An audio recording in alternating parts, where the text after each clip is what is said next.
If you would just say your name and spell it. Name's Derick Townsend, DerickTownsend. And your age? 35.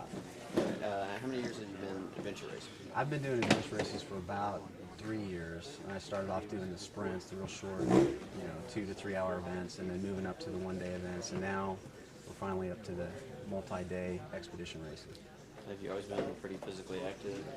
Started off doing running and triathlons, and then eventually moved into adventure racing just because I enjoyed mountain biking and doing stuff outdoors and out in the woods, just like when you're a kid growing up. And so it's kind of a natural, I guess, attraction to it.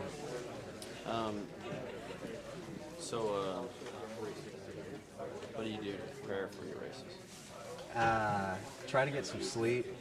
Try to cut back on like the Krispy Kreme donuts and the Mexican food and all that before, but if that really helps you at the end of the day, it's hard to say. There's a lot of luck to it. There's a lot of planning to it. That, you just have to kind of focus about 2 days before the race, and so I try to stay focused, whatever that means. There's always things getting in the way like work, but you just do the best you can. Yeah. Have you had any health problems or injuries you had to overcome?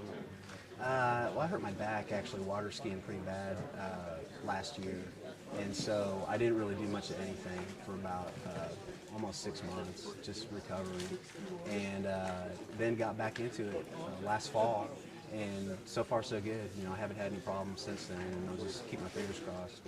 What do you think your strength is? Strengths? See, that's tough. I'd say, mountain biking a little bit. The paddling, I can usually do okay on the paddle sections just because it's, upper body type workouts.